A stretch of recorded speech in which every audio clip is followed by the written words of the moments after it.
Hello students, how are you? Here Shilpi Sani from Suraj School Bhiwadi PGT English. Today we will start our next lesson, lesson 4 from our literature book First Flight. Okay, the name of the lesson is From the Diary of Annie Frank and it is written by Annie Frank. Actually, the extract has been taken from the diary of Annie Frank. Annie Frank has written a diary and the lesson has been taken from that diary. Clear class? Now we will just little discuss about Annie Frank and her diary.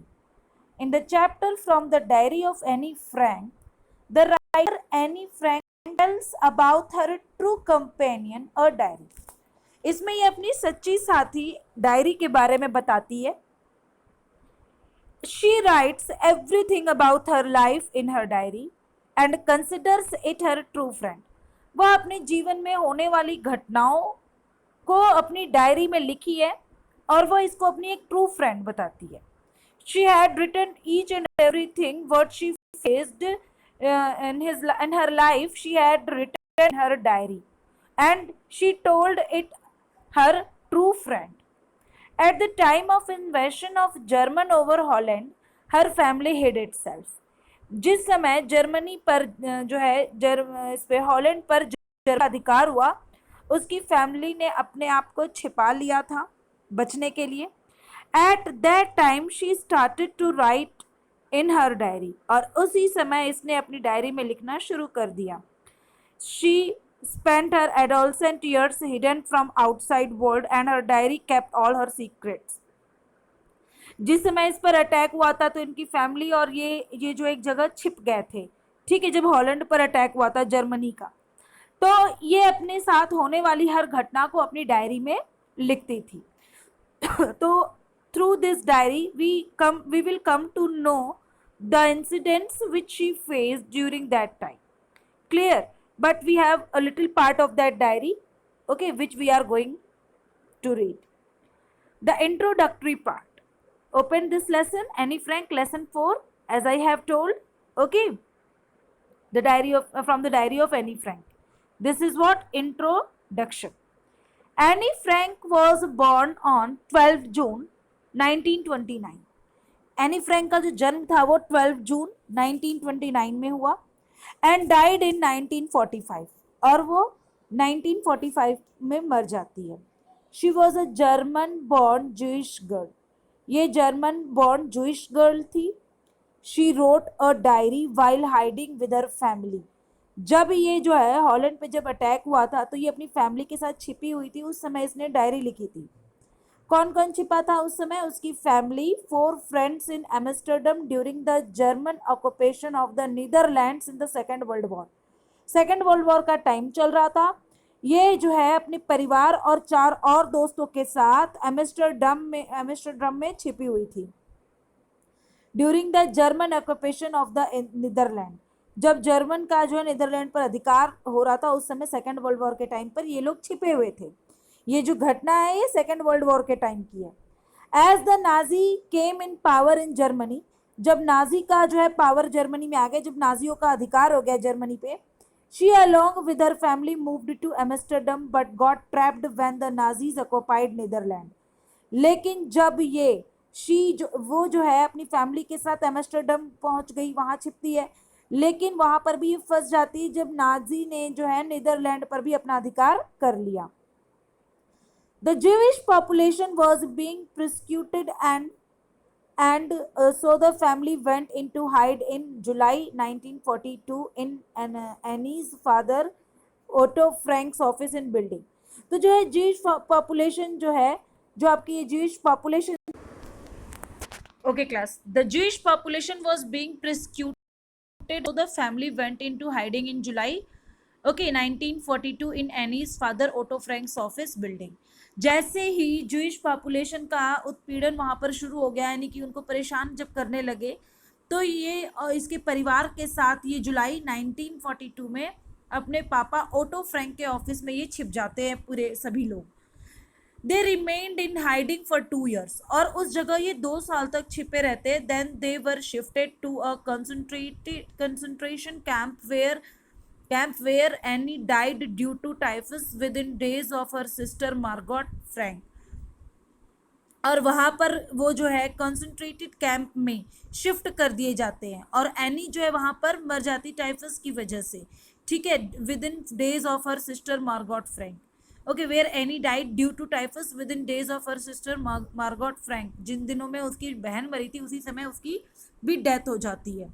Their father auto was the only survivor of the group, और सभी के मरने के बाद सिर्फ उनके पिता ही बचते हैं वहां पर, जो कि उस ग्रुप में मतलब कि सिर्फ वही बचते हैं, बाकी सब लोग वहां पर मतलब कि धीरे धीरे करके मर जाते हैं। Clear class? After the war ended he return to Amsterdam and found Annie's diary. जब ये वॉर खत्म हो जाती है तब ये वापिस आते हैं वहां से, ठीक है, और उनको जो है एनी की ये डायरी मिलती है। क्लियर? एनी की जो डायरी मिलती है वहां पर he got it published under the name the diary of a young girl. और उन्होंने सोचा डायरी को जो है हम मतलब पब्लिश करवा देते हैं, और उसने उस डायरी को पब्लिश करवाया, और उसकी टाइटल क्या थी? The diary of a young girl. The diary was a gift to Annie on her 13th birthday. और ये डायरी जो थी उसको उसके 13 बर्थडे पे एज अ गिफ्ट मिली थी, and it gives a detailed account of her life from 12 June 1942 until the final entry on 1st अगस्त 1944। और इस डायरी में क्या है? उसकी लाइफ के 12 जून 1942 से लेके 1st 1944 तक की सारी एंट्रीज है। और ये डायरी फादर ने पब्लिश कराई, क्योंकि वो अकेले सर्वाइवल बचे थे, और जब ये वापस आते हैं वॉर के समाप्त हो जाने पर तभी डायरी पाते हैं। He got the diary when the war was ended, okay, and he got it published, and the title which was given to the diary was the diary of a young girl। Clear class? Okay, the diary was originally written in Dutch language and it became one of the world's most widely read books। और ये जो है originally अगर हम देखें तो इसे Dutch language में लिखी हुई है, लेकिन ये सबसे ज़्यादा पढ़ी जाने वाली बुक बन गई वर्ल्ड में। Many films, television and theatrical productions and an opera have been based on the diary। काफ़ी सारी film, television serial, theatrical productions और काफ़ी सारे जो है ओपरा, ये सारी चीज़ें इसकी स्टोरी और डायरी के बेस पर तैयार की गई। Anne Frank has become one of the most famous and talked about Holocaust victims। Anne Frank एक बहुत ही ज़्यादा मतलब कि चर्चा का विषय बन गई। होलोकॉस्ट मतलब एक प्रलय वाली बातचीत का एक मतलब कि सबसे ज़्यादा फेमस कैरेक्टर, जो कि अधिक जानी मानी शिकार बन गई। होलोकॉस्ट मतलब एक तरीके की प्रलयकारी घटना। तो यानी कि इसने अपनी लाइफ में फेस करी, तो जो है जो भी कुछ इसने फेस किया, इस तरह का कैरेक्टर ये बन जाती है, जो कि सबसे ज़्यादा लोगों में फेमस हो जाती है इस डायरी के through. Writing in a diary is a really strange experience for someone like me।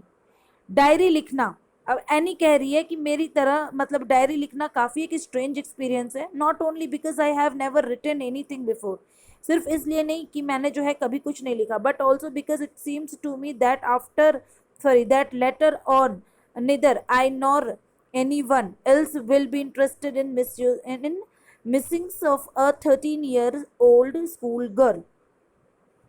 अभी कह रहे हैं कि वो इसलिए नहीं कि मतलब डायरी लिखना एक स्ट्रेंज तरह का एक्सपीरियंस है, इसलिए नहीं कि मैंने कभी लिखा नहीं, जबकि इसलिए it seems to me that, इसलिए जबकि ऐसा मुझे लगता है, नहीं कह रही है कि ऐसा मुझे लगता है कि चाहे अभी हो चाहे बाद में हो, कोई भी इस बारे में सोचेगा नहीं कि एक 13 ईयर जो है ओल्ड स्कूल गर्ल भी डायरी लिख सकती है। ठीक है ना? मिसिंग्स मतलब अ पीरियड ऑफ रिफ्लेक्शन और थॉट, कोई भी इस बारे में विचार नहीं करेगा, कोई भी इंटरेस्टेड नहीं होगा कि एक 13 ईयर ओल्ड स्कूल गर्ल भी डायरी लिखेगी। Oh well it does not matter. फिर ये कहती है नहीं नहीं, इसमें कोई मतलब ऐसी कोई खास बात नहीं है। अभी अपने बारे में बता रही है आपको, डायरी के बारे में। वो तो था आपका इंट्रोडक्टरी पार्ट कि किस तरीके से युद्ध होता है, लड़ाई, सेकेंड वर्ल्ड वॉर होता है, तो ये अपनी फैमिली के साथ छिपती है और किस तरह की चीज़ों को मतलब फेस करते हुए उसने वो डायरी लिखी। फिर उसके फादर ही एक अकेले बचते हैं, फिर जब ये अपने घर पहुंचते हैं एम्स्टर्डम, तो वहां पर वो डायरी उसकी लिखी हुई एनी की, तो उसको पब्लिश करवाते हैं। तो अभी अब डायरी के बारे में बता रही है। I feel like writing and I have an even greater need to get all kinds of things off my chest। अभी कहती है कि मुझे मतलब मैं लिखने के लिए सोच रही हूँ कि लिखना है मुझे, और I have an even greater need, और मुझे बहुत ज़्यादा ज़रूरत है किस चीज़ की है, अपने हृदय में जो भी मेरी भावनाएं हैं उसको व्यक्त करने की, उनको बाहर निकालने की मुझे बहुत ज़्यादा ज़रूरत है। ठीक है, मैं उन सब चीज़ों को निकालना चाहती हूँ। थिंग्स ऑफ माई चेस्ट, क्या मतलब है, to express something that has been worrying you and that I wanted to say, यानी कि उसके माइंड में, उसके अंदर जो भी चीज़ें हैं वो उन सब चीज़ों को बाहर निकालना चाहती है। Clear class? Paper has more patience than people. अब ये कह रही है कि पेपर के पास ज्यादा पेशेंस है। अगर हम पेपर में कोई बात कहते हैं या लिखते हैं तो वो उसमें ज्यादा समय तक टिकती है लोगों के बजाय। अगर हम किसी को कोई बात बताते हैं तो वो कभी भी जाके किसी को कह सकता है, लेकिन पेपर की अगर हम बात करें तो it has more patience. I thought of this saying on one of those days when I was feeling a little depressed. अब ये बात उस समय वो कहती है, उस समय के बारे में सोच रही थी और उस समय के बारे में कहती है जब वो लिटिल डिप्रेस थी, परेशान थी, and was sitting at home with my chin in my hands, bored and listless, wondering whether to stay in or go out. जब ये अकेली बैठी सोच रही थी कि जो है मैं अपने बातों को किससे शेयर करूं, और फिर सोचती है कि paper has more patience than people. लोगों को अगर मैं बताऊं तो वो मेरी जो है चीज़ें शेयर कर देंगे दूसरों से, लेकिन पेपर के साथ ऐसा नहीं है। तो ये बैठी अपने हाथ को, जिस तरीके से आप पिक देख सकते हो, अपने हाथ को अपने चिन के नीचे दे करके जो है सोच रही थी कि मैं क्या करूं, कैसे करूं। Paper has more patience than people. Paper जो है अगर आप कुछ लिख देते हो तो वो उसी में रहता है लोगों की बजाय। लोग जो है शेयर कर देते, पेपर नहीं करता। I finally stayed where I was brooding, yes paper does have more patience. और फिर ये सोचते सोचते एक कंक्लूजन मतलब इसके दिमाग में आता है, ये कंक्लूड कर लेती है, I finally stayed where I was brooding. Brooding means engaged in deep thought about something that makes one sad, angry or worried. Brooding means आप किसी ऐसी थॉट में बिजी हो जो आपको जो है परेशान भी कर सकती है, सैड भी कर सकती है, एंग्री भी और वरीड भी। तो वो ऐसे ही सोच रही थी। फिर उसका कंक्लूजन आता है, क्या आता है कि हाँ paper does have more patience, कि पेपर में ज़्यादा पेशेंस है। And since I am not planning to let anyone else read this stiff backed notebook grandly. और अब ये कहती है यस कि पेपर में ज़्यादा पेशेंस होता है जब तक मैं जो हूँ इसमें जो भी लिखूँ ये अलाउ ना करूँ किसी को पढ़ने के लिए। I am not planning to let anyone else read this stiffed. Stiffed मैंने ये जो आप फोटो मतलब देख रहे हो ना, एक सख्त कवर है इसका, स्टिफ्ड कवर है इसका बुक का, ठीक है। नोटबुक ग्रांडली, ग्रांडली मतलब इन प्राउड मैनर। तो जब तक मैं अपनी इस बुक नोट अपनी डायरी को दूसरों को पढ़ने के लिए अलाउ नहीं करती, मेरी इसमें चीज़ें सेफ रहेंगी।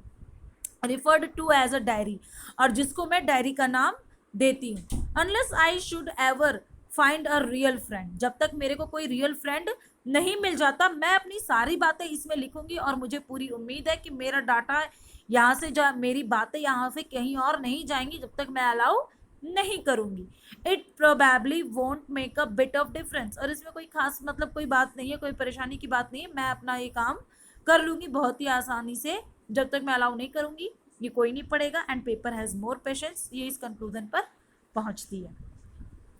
Now I am back to the point that prompted me to keep a diary in the first place, I don't have a friend. अब मैं अपनी पहली बात आपके सामने रखना चाहती हूँ कि मैं किस लिए जो हूँ, मैं किस लिए अपनी डायरी को जो है मतलब ये बता रही। Now I am back to the point that prompted me keep a diary, कि एक डायरी रखना और उसको लिखना लिखना मेरे लिए क्यों प्रायोरिटी है, क्योंकि मेरे पास कोई फ्रेंड नहीं है। आई डोंट, मेरे पास कोई फ्रेंड नहीं है, इसलिए मेरे लिए डायरी लिखना बहुत जरूरी है। Clear class? Let me put it more clearly, अब मुझे और ज्यादा इस कॉन्सेप्ट को क्लियर करने दो कि डायरी लिखना मेरे लिए जरूरी क्यों है। Since no one will believe that a 13-year old girl is completely alone in the world and I am not. जो है फिर ये कह रही है कि ये बात पे विश्वास करना बहुत मुश्किल है कि एक 13 साल की जो लड़की है वो पूरे वर्ल्ड में अलोन है, अकेली है। हालांकि मैं अकेली नहीं हूँ, एनी कहती है कि हालांकि मैं अकेली नहीं हूँ, अकेली हूँ भी और नहीं भी हूँ। अकेली नहीं हूँ, क्यों नहीं हूँ, क्योंकि मेरे पास मतलब है मेरे फ्रेंड्स, बट वो ऐसे फ्रेंड्स नहीं है जिनको मैं अपने सारे मन की बात शेयर कर सकूँ। I have loving parents and a 16-year-old sister, ये अपनी फैमिली के बारे में बता रही है कि मेरे एक लविंग पेरेंट्स हैं और मेरी एक सिस्टर भी है 16 ईयर ओल्ड, ठीक है। And there are about 30 people I can call friends, मेरे मतलब इतने लोग अभी हैं 30 कि जिनको मैं अपने फ्रेंड बुला सकती हूँ। I have a family loving aunt and a good home, एक गुड होम है, मेरी एक बहुत प्यारी आंट है, एक अच्छी फैमिली है। तो ये बता रही है कि मेरे पास है तो सही लेकिन फिर भी मैं अकेली हूँ, क्योंकि इसको तो एक ट्रू फ्रेंड चाहिए जिसके ऊपर ये विश्वास कर सके, so that she could trust, she could tell everything, and she to whom she was telling the things, she would not to go to anyone to share the things which she has told, जो भी इसने बताया वो अपनी बातों को दूसरों से शेयर ना करे। that's why she just focused her ideas on her diary and she had controlled her diary to not to give to anyone, वो अपनी डायरी कंट्रोल कर सकती थी किसी और को नहीं देने के लिए। ठीक है class? okay class, thank you, I think these paragraphs are clear to you. If you have still any problem then contact to me. okay class, and you have to write the paragraphs of given, sorry, of taught paragraphs, you have to write summary of taught paragraphs, sorry, you have to write summary of taught paragraphs. okay class, thank you.